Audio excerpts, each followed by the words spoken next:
మీడియాలో ఉన్నప్పుడు ఎంతో మంది యాంకర్స్ వస్తూ ఉంటారు, న్యూస్ ప్రెజెంటర్స్ వస్తూ ఉంటారు కదా. రుద్రమ గారు, మీరు ఒక రేంజ్ లో రాష్ట్రంలో వినపడిన పేరు మీరు. రాణి రుద్రమ అంటే ఆ లెవెల్లో వైబ్ అంతా రాష్ట్రం అంతా ఇచ్చినారు మీరు. నాకు జనరల్ గా ఫస్ట్ నుంచి కూడా పాలిటిక్స్ అంటే బాగా ఇష్టమే, చాలా ఇష్టం. అయితే పొలిటికల్ ఎంట్రీ కావాలంటే ఇప్పుడు ప్రస్ఫుటంగా స్ట్రైట్ గా చెప్పండి అని, కాంగ్రెస్ పరిపాలన ఎట్లా ఉంది అని అంటే, కానీ చర్యల విషయంలో నిజంగానే ఆ స్థాయిలో కాంగ్రెస్ తీసుకుంటుందా గత ప్రభుత్వం మీద? రేవంత్ రెడ్డి గారు చాలా సందర్భాల్లో అన్నారు, కాళేశ్వరంలో అవినీతి చేశారు, అవినీతి ఎలా జరిగిందో నా దగ్గర ఆధారాలు ఉన్నాయి. నేను టీఆర్ఎస్ కాంగ్రెస్ గురించి లోపాయకారి ఒప్పందం లాగా ఉంటది అని మీరు ఒక మాట ఆ అర్థంలో చెప్పారు. Agreement between two parties. Revanth Reddy అక్రమాల గురించి డైరెక్ట్ గా కేంద్రంలో మోడీకి ఆధారాలతో పాటు చూపించిన ఎట్లాంటి యాక్షన్స్ తీసుకోవట్లేదు. మేము సెంట్రల్ గవర్నమెంట్కి చెప్పాము అని ఒక అబద్ధపు ప్రాపగండా ఎందుకు చేయటం? మేము కేటీఆర్ గారిని ఏమడుగుతున్నామంటే, అసలు కులగణనకు సంబంధించి మీ అభిప్రాయం ఏంటి? మన రాష్ట్రంలో జరిగిన బీసీ రిజర్వేషన్ 42% సంబంధించి మీ అభిప్రాయం ఏంటి? ఫస్ట్ థింగ్, రాహుల్ గాంధీ గారు రేవంత్ రెడ్డి గారిని ఆదర్శంగా తీసుకుంటే వాళ్ళకి అంతకు మించి దిక్కులేదు కాబట్టి తీసుకోమనండి, మాకేం అభ్యంతరం లేదు. అది వాళ్ళ పార్టీ. బీజేపీకి సంబంధించి గట్టి వాయిస్ రాష్ట్రంలో వినిపించట్లేదు ఏ సమస్యల మీద అయినా కూడా. ఎందుకంటే అసలు బీజేపీలోనే ఒక నేత అంటే మరొకరికి పడదు. అందుకే రాష్ట్ర అధ్యక్ష పదవి, అధ్యక్ష ఎన్నిక కూడా ఈ లేట్కి కారణం కూడా అదే, ఒకరంటే ఒకరికి పడదు కాబట్టి. అసలు ప్రజా సమస్యలపై బీజేపీ కొట్లాడినంత, బీజేపీ మాట్లాడినంత ఏ పార్టీ మాట్లాడుతోంది? క్షేత్ర స్థాయిలో వెళ్ళి నిరుద్యోగుల కోసం కొట్లాడినటువంటి పార్టీ అయినా బీజేపీ. అంటే దేశవ్యాప్తంగా కూడా మహిళలకు సంబంధించి, మహిళల రోల్కి సంబంధించి ఏ లెవెల్లో ప్రాధాన్యత కానీ ప్రాముఖ్యత కానీ ఇస్తుంది? ప్రపంచంలో ఎక్కడ కూడా ఒక పార్టీకి మహిళలకి ఇంత పర్సంటేజ్ ఇవ్వాలి కోటా అనేటువంటిది పార్టీ రాజ్యాంగంలో పెట్టింది అని అంటే అది భారతీయ జనతా పార్టీ ఒకటే. ఆ పోటీ గురించి చెప్పండి మేడం. అసలు చాలా ఉత్సాహంగా 8,000 పైచిలకు ఓట్లు వచ్చాయి. అసలు మళ్ళీ అక్కడ ఉన్న కంటెస్టెంట్ మీద, కేటీఆర్ మీద అంటే చిన్న విషయం కాదు. అప్పట్లో వెళ్ళింది మొదలు, రిజల్ట్ వచ్చేదాకా రాలేదు, అక్కడే ఉన్నా. ఒక్కరోజు కూడా మళ్ళీ వెనక్కి రాలేదు. వెళ్ళాను దాదాపు 28 రోజులు. కొడితే కొండనే కొట్టాలి, రాజకీయాల్లో ఆమె అదే చేశారు. ఏకంగా సిరిసిల్లలో కేటీఆర్ పైనే పోటీ చేశారు. గెలుపు ఓటమే కాదు, ఎలా పోటీ ఇచ్చాము అనేది ముఖ్యం. పదవుల కోసమే కాదు, ప్రశ్నించామా లేదా అన్నదే ప్రధానం. జర్నలిస్ట్ గా సుదీర్ఘ కెరియర్ ని వదిలి రాజకీయాల్లోకి ఎంట్రీ ఇచ్చి తైన శైలిలో ప్రత్యేక ముద్ర వేస్తున్న మహిళా పొలిటీషియన్, బీజేపీ అధికార ప్రతినిధి రాణి రుద్రమ ఇవాల్టి మన గెస్ట్. మాట్లాడదాం. మేడం నమస్తే. నమస్తే అండి. బాగున్నారా? బాగున్నాను, మీరు ఎలా ఉన్నారు? చాలా బాగున్నా మేడం. మిమ్మల్ని కలవటం, మీతో ఇంటర్వ్యూ చేయటం నిజంగా ఈరోజు నాకు ఒక హ్యాపీ డే. ఎందుకంటే ఒక న్యూస్ యాంకర్గా, న్యూస్ రీడర్గా, నేను కూడా ఫ్రమ్ ఈటీవీ స్కూల్ స్టూడెంట్నే నేను. సో మిమ్మల్ని ఈటీవీలో చదువుకున్న, ఇప్పుడు నేర్చుకుంటున్న ప్రతి బ్యాచ్, పాస్ట్ నుంచి ప్రజెంట్ వరకు, ఫ్యూచర్లో కూడా మీ పేరు తప్పకుండా అక్కడ వినిపిస్తుంది. సో ఎన్నో ఏళ్ళుగా మీ పేరు వింటున్నా. ప్రత్యేకంగా మీ ఇంటర్వ్యూ ఈరోజు నాకు ఇవ్వటం, మీరు మాకు టైం ఇవ్వటం. ఫస్టే నేను యాక్చువల్లీ ఈ ఎండింగ్లో టాపిక్లో చెప్తా థ్యాంక్స్ అని, మీకు టైం ఇచ్చినందుకు థ్యాంక్ యూ సో మచ్. ఎట్లా ఉంది మేడం బీజేపీలో ఒక మహిళా పొలిటీషియన్స్, ఒక పేర్లు ఏ పార్టీ రిలేటెడ్ కాకుండా అన్ని పార్టీలకు సంబంధించి చేస్తే ప్రస్ఫుటంగా ఉన్న విషయాన్ని నిక్కచ్చిగా మాట్లాడే వాళ్ళల్లో మొదటి లైన్లో వినిపిస్తుంది రాణి రుద్రమ. సో బీజేపీ అధికార ప్రతినిధిగా మీరు చెప్పండి, ప్రస్తుతం కాంగ్రెస్ పాలన ఎట్లుంది? ఫస్ట్ థింగ్, మీరు నన్ను ఇంటర్వ్యూ చేయటము మీరు సంతోషంగా భావించినారు, మీరు రావటం కూడా నేను సంతోషంగా భావిస్తున్నాను. Thank you very much. మీరు అన్నారు ఇప్పుడు ప్రస్ఫుటంగా స్ట్రైట్గా చెప్పండి అని. కాంగ్రెస్ పరిపాలన ఎట్లా ఉంది అని అంటే, వాళ్ళు మార్పు తీసుకొస్తాము, ప్రజాపాలన చేస్తాము అని చెప్పి వచ్చి ప్రజా వ్యతిరేకమైనటువంటి పరిపాలన సాగిస్తున్నారు. ఇవాళ రైతులకి గత ప్రభుత్వం ఇస్తున్నటువంటి డబ్బు సరిపోదు, బిచ్చమేస్తున్నారా, మేమొస్తే రైతులను ఆదుకుంటాము, రైతు బంధు ఇస్తాము అని చెప్పి ఇవాళ వాళ్ళకు వచ్చేటటువంటి సాయాన్ని కూడా రాకుండా చేసి రైతులకి ద్రోహం చేసే ప్రభుత్వంగా మిగిలిపోయినారు. మా ఆడబిడ్డలు, మా అక్క చెల్లెళ్ళు అందరికి కూడా చేతిలో 4-10 రూపాయలు ఉంటే వాళ్ళు ధైర్యంగా బతుకుతారు. ప్రతి మహిళకు కూడా మేము 2,500 ఇస్తాము అని చెప్పి ఇవాళ ఏ మహిళకు కూడా 2,500 పక్కన పెడితే 2 రూపాయలు కూడా ఇవ్వకుండా పనిచేస్తున్నటువంటి మహిళా వ్యతిరేక ప్రభుత్వం.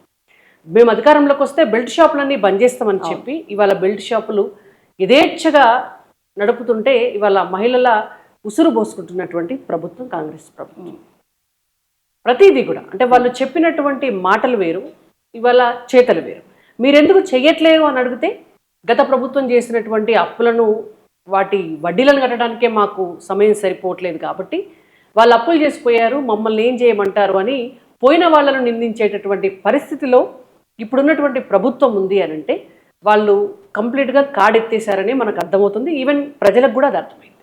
మేడం, బీఆర్ఎస్ పార్టీ గతంలో 10 ఏళ్ల పరిపాలన విషయంలో కూడా కాంగ్రెస్ ప్రభుత్వం ఎన్నికల ముందు ఎన్నికల తర్వాత మొదట్లో కూడా చాలా విమర్శలు చేసింది. మొత్తం ఉన్నదంతా పాడు చేశారు, అసలు ఏం లేకుండా చేశారు.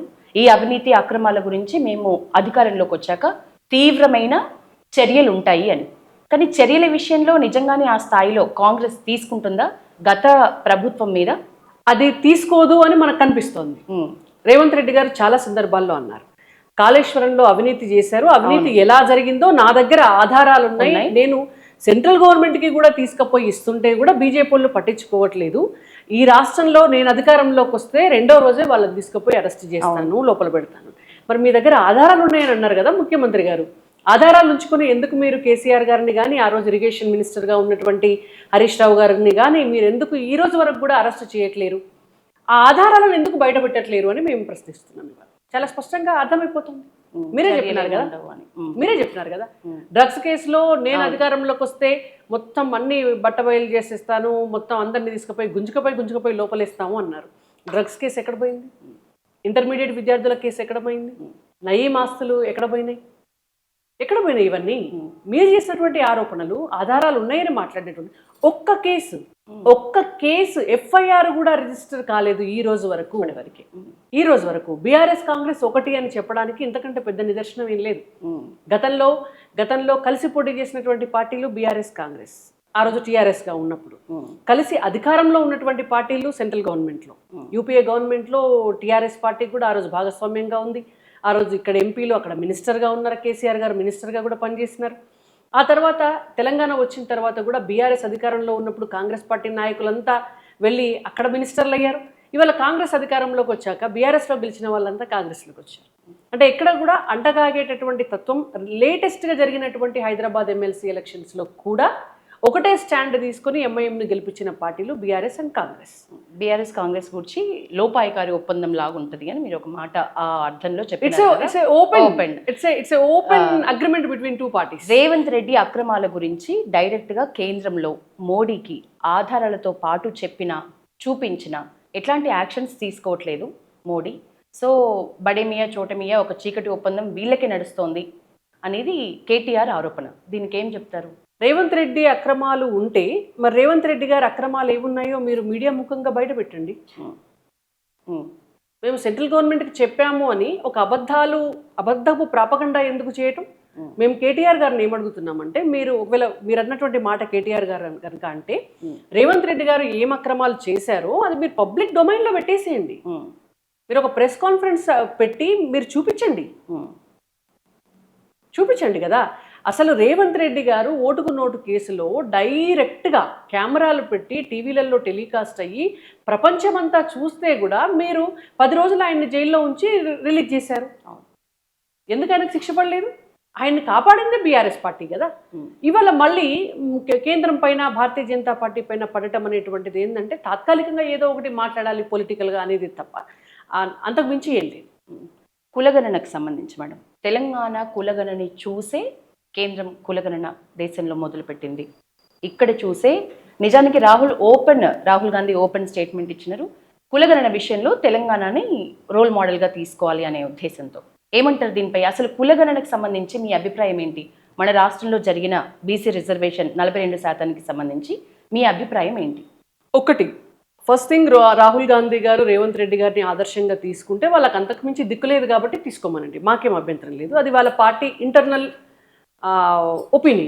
ఒపీనియన్. రెండోది, రాష్ట్రంలో కులగణన జరిగింది అనడం, అసలు కులగణన జరిగింది అనడమే అబద్ధం. మా పార్టీ అధ్యక్షులు కిషన్ రెడ్డి గారు చాలా స్పష్టంగా కూడా చెప్పినారు. తెలంగాణ రాష్ట్ర ప్రభుత్వం ఇష్యూ చేసినటువంటి ఏ సర్క్యులర్లోనైనా కూడా కులగణన క్యాస్ట్ సెన్సెస్ జరిగింది, ఈ సెన్సెస్ కోసం మేము ఇగో ఇవి చేస్తున్నాము అని చెప్పి ఎక్కడన్నా ఇష్యూ చేసి ఉంటే మాకు చూపించండి అన్నారు. అది కుల గణన కాదు, జస్ట్ ఒక సర్వే చేసినారు. ఓకే, గతంలో కదా సమగ్ర కుటుంబ సర్వే బీఆర్ఎస్ పార్టీ ఎట్లయితే చేసిందో, కాంగ్రెస్ పార్టీ కూడా అధికారంలోకి వచ్చిన తర్వాత ఒక సర్వే చేసినారు.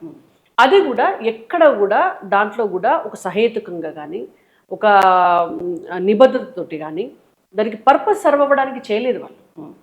కాబట్టి అలాంటి కులగణన మాకేం అవసరం.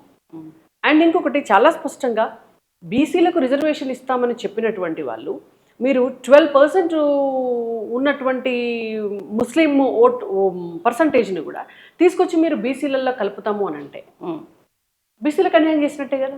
అది బీసీల కోసం రిజర్వేషన్ చేసినట్టు ఎట్లా అవుతుంది?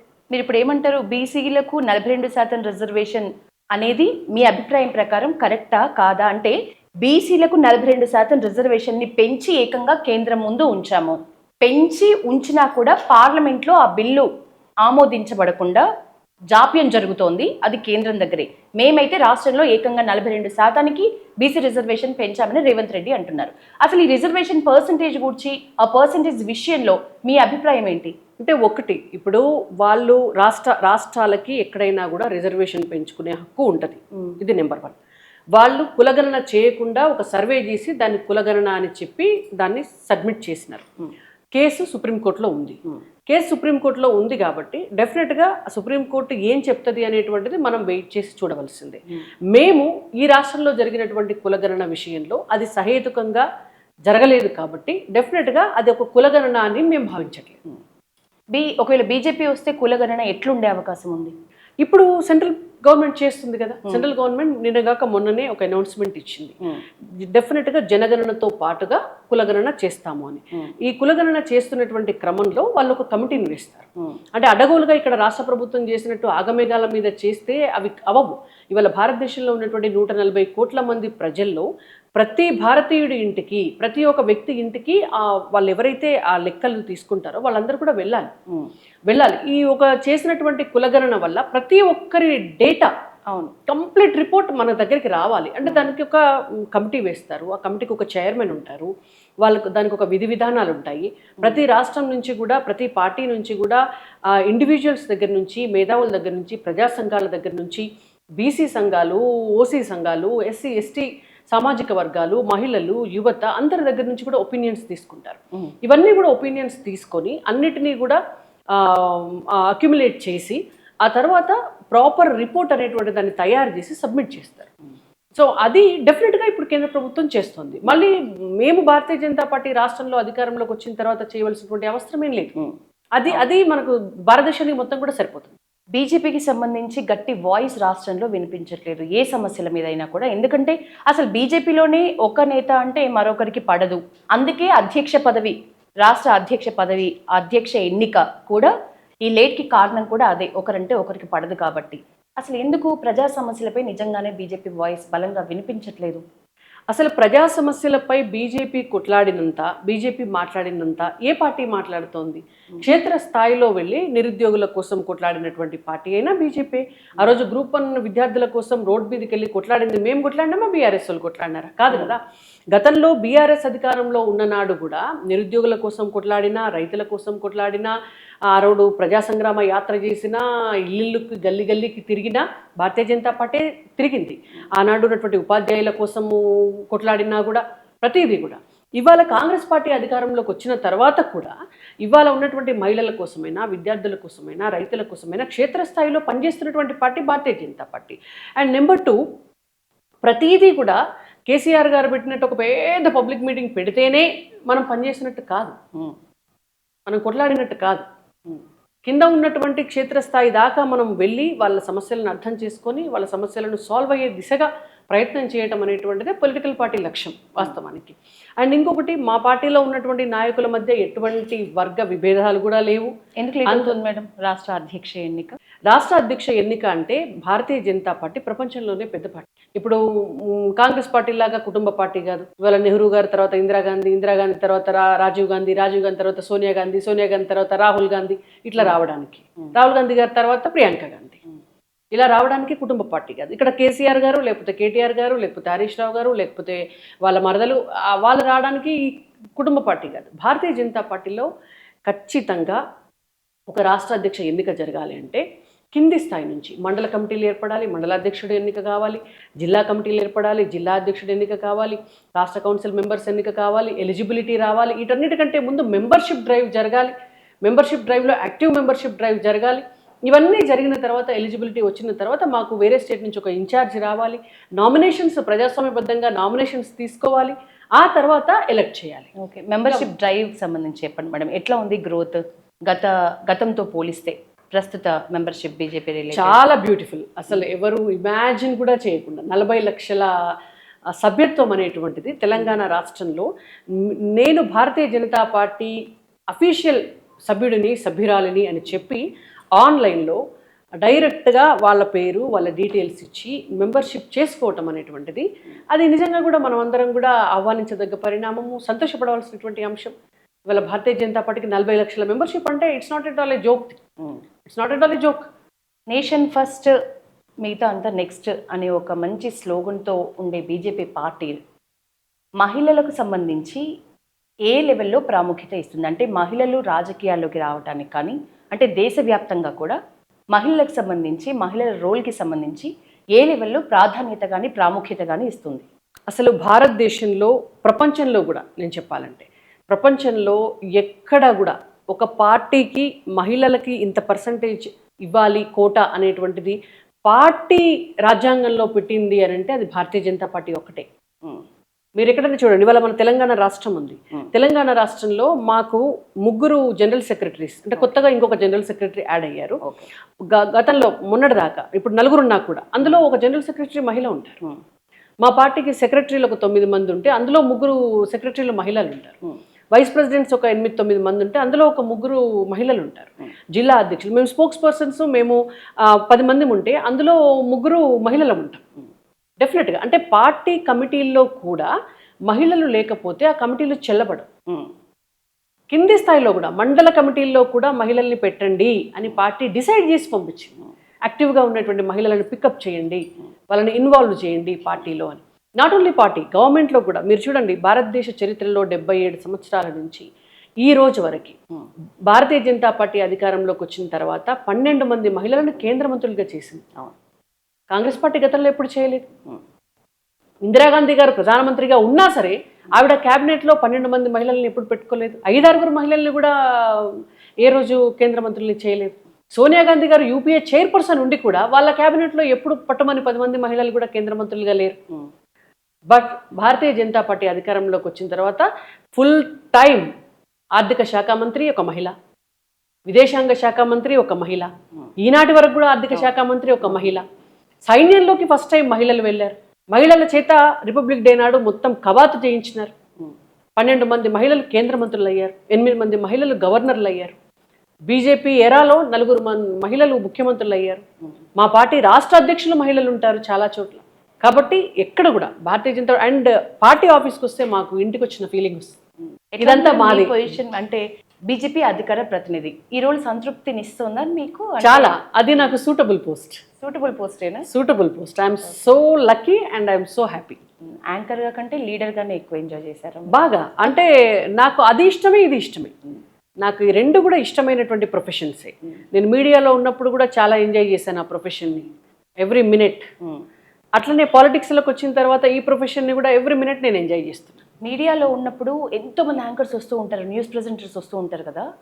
రుద్రమ గారు, మీరు ఒక రేంజ్లో రాష్ట్రంలో వినపడిన పేరు మీది, రాణి రుద్రమ అంటే ఆ లెవెల్లో వైబ్ అంతా రాష్ట్రం అంతా ఇచ్చినారు మీరు. అట్లాంటి ఒక మంచి పొజిషన్, పీక్ స్టేజ్, ఇంకా ఒక న్యూస్ యాంకర్కి, న్యూస్ రీడర్కి. సో దాని నుంచి రాజకీయాల్లోకి రావాలి అనే ఒక టర్నింగ్ పాయింట్ ఎప్పుడు కలిగింది మీకు? ఏ స్టేజ్లో? నాకు జనరల్గా ఫస్ట్ నుంచి కూడా పాలిటిక్స్ అంటే బాగా ఇష్టమే, చాలా ఇష్టం.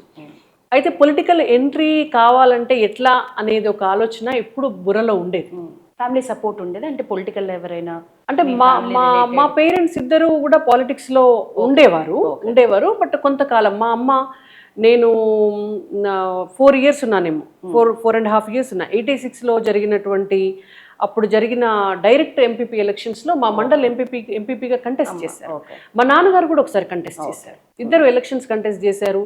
వాళ్ళు పొలిటికల్గా కొద్దిగా యాక్టివ్గా ఉన్నారు. బట్ ఒక 5-10 సంవత్సరాల తర్వాత కొంత ఫ్యామిలీ బర్డెన్స్ కావచ్చు, ఒక డెసిషన్ తీసుకొని రాజకీయాలకు కొద్దిగా దూరంగా ఉన్నారు.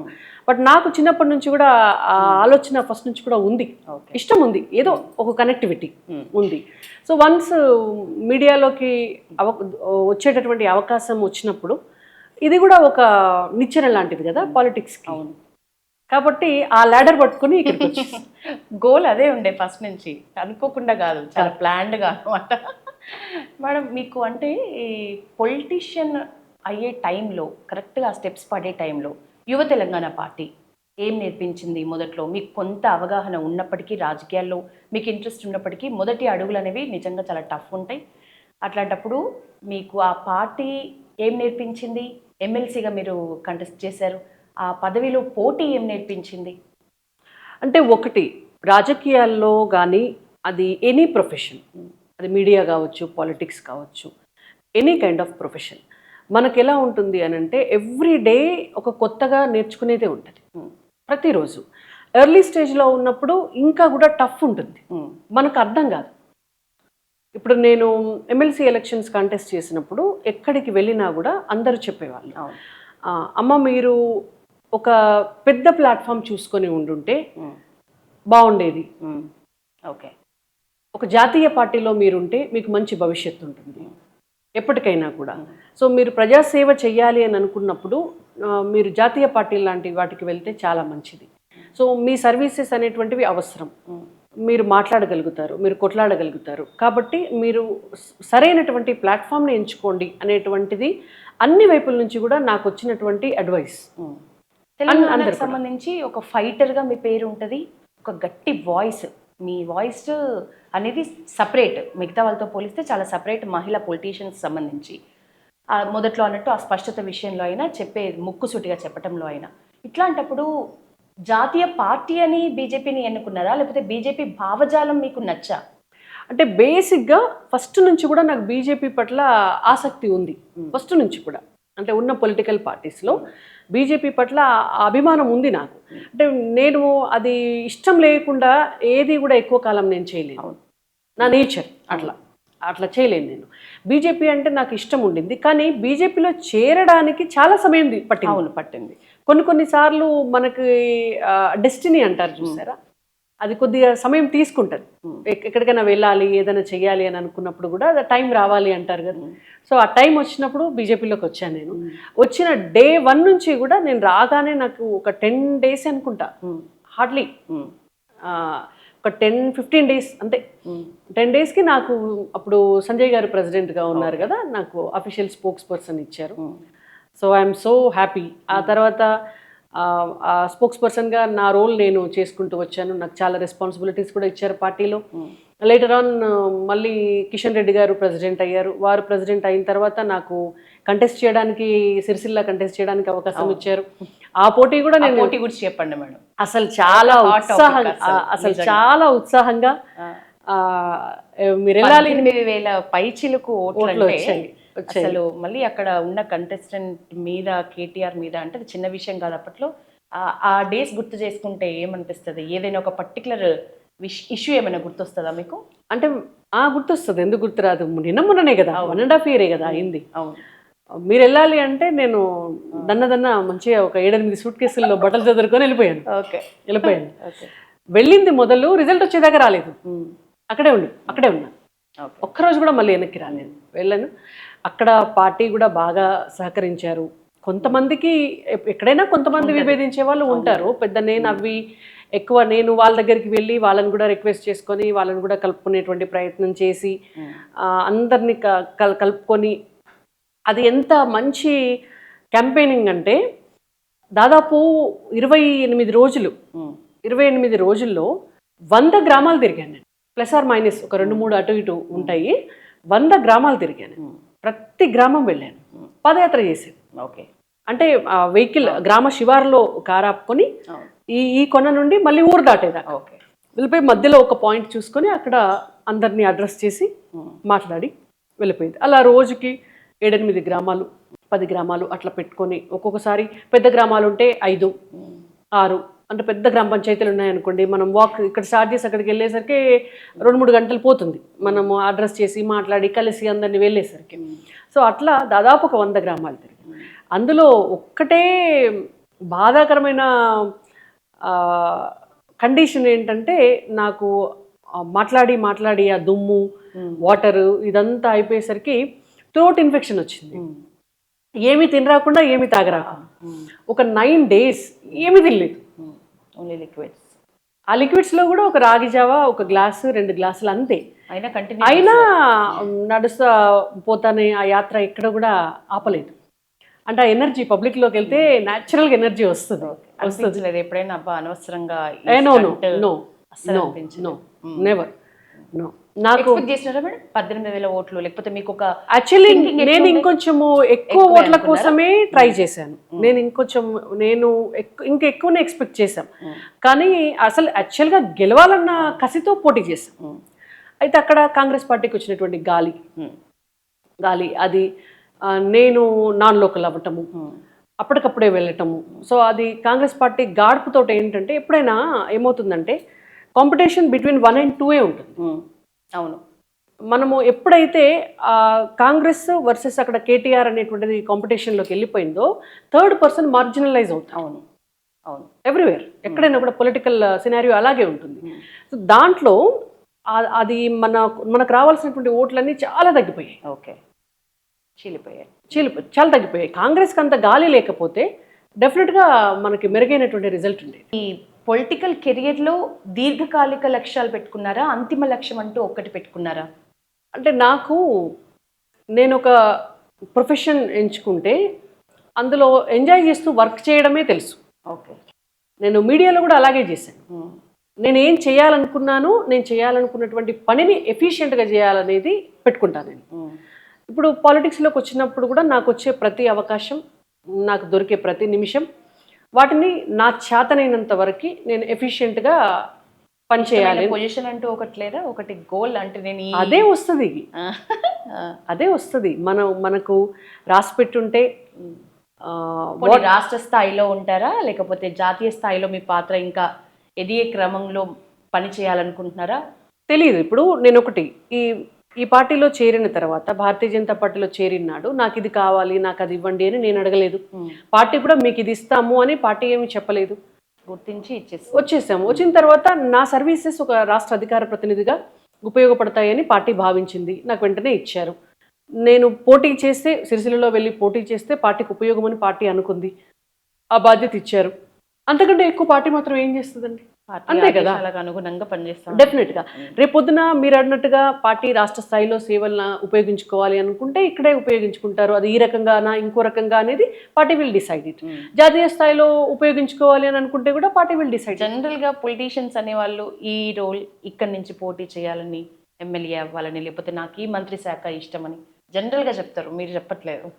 అవన్నీ కూడా ప్రాసెస్లో భాగం.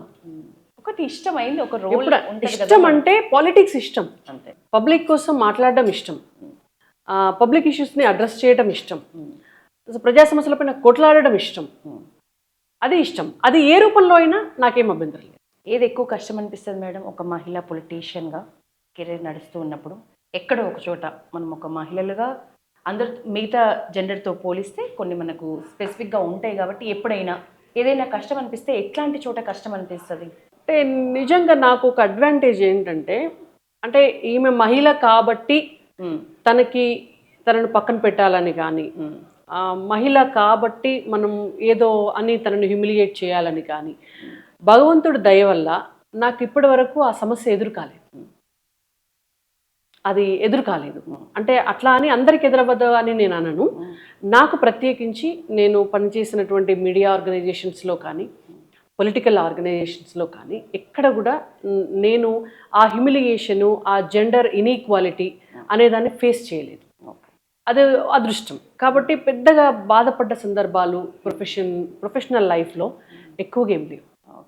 న్యాచురల్గా ఉండేవి ఉంటాయి. అంటే అవన్నీ మనకు ఒక ప్రొఫెషన్ ఇష్టమైనప్పుడు ఎక్కడైనా కూడా మీరు చూడండి, ఇంట్లో ఉంటే కూడా ఏదో ఒక సందర్భంలో ఏదో ఒక విషయానికి డెఫినెట్గా ఏదో బాధలు సంతోషాలు జీవితం అన్న తర్వాత ఉంటాయి, ప్రొఫెషనల్ లైఫ్లో కూడా ఉంటాయి. అంతేగాని అంతకంటే ఒక ఎక్స్ట్రీమ్గా వెళ్ళి పెద్దగా ఇట్లా సఫర్ అయిపోయిన సందర్భాలు అయితే ఏం లేవు. Okay, final question. పార్టీ కార్యక్రమాలు ఏం లేనప్పుడు మా రుద్రమ్మ మేడం డే లైఫ్ ఒకసారి తనకు తాను ఎంజాయ్ చేయాలి, చిల్ అవ్వాలి అనుకుంటే ఎట్లా ఉంటుంది లైఫ్? మంచిగా తిని ఇంట్లో హ్యాపీగా 8-10 గంటలు నిద్రపోయి నిద్ర నేను బాగా పడుకుంటాను. ఓకే, 8 గంటలు 8 to 10 hours పడుకొని హ్యాపీగా నాకు ఇష్టం వచ్చింది ఏమైనా ఉంటే తినేసి, ఏదైనా పిల్లలకి హోంవర్క్స్ అవి ఏమైనా ఉంటే చేయించేసి, హోంవర్క్స్ ఎక్కువ నేను వాళ్ళ చదువులు ఎక్కువ నేనే చూసుకుంటాను.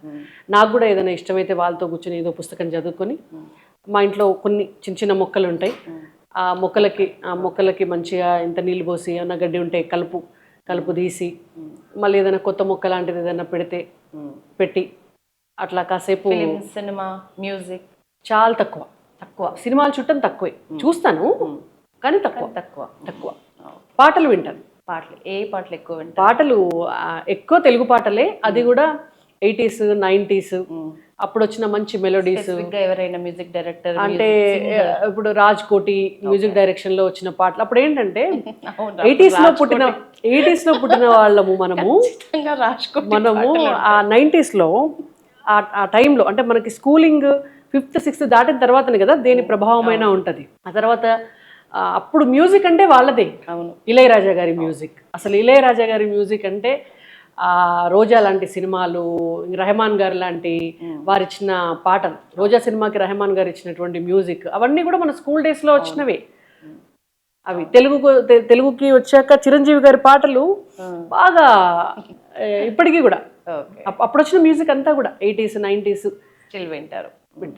ఎస్, బాగుంది మేడం, లైఫ్ స్టైల్ బాగుంది. ముఖ్యంగా మహిళగా ఉండి కూడా రాజకీయాల్లో, పార్టీలో, మరి మీరు పార్టీ వల్ల అని అనుకోవచ్చేమో, బీజేపీ పార్టీకి సంబంధించి ఎట్లాంటి ఒడిదుడుకులు లేకుండా ఉన్న పొజిషన్ని ఇంత సంతృప్తికరంగా, సాటిస్ఫాక్షన్గా, ఒక హ్యాపీ గర్ల్ ఎంజాయ్ చేస్తున్నట్లుగా మీరు డీల్ చేయడం అనేది నిజంగా చాలా మంచి విషయం.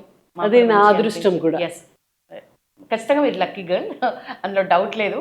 న్యూస్ యాంకర్స్ అందరం మిమ్మల్ని లక్కీ గర్ల్ అని అనుకుంటాం, మీకు తెలియదు. అంటే నిజమే, ఎందుకంటే లక్కీ గర్ల్ నిజమే. ఈవెన్ మీడియా హౌస్లో ఉన్నప్పుడు కూడా నన్ను అందరు బాగా చూసుకునేవాళ్ళు, వాళ్ళ సొంత ఇంట్లో అమ్మాయి లాగానే చూసుకునేవాళ్ళు.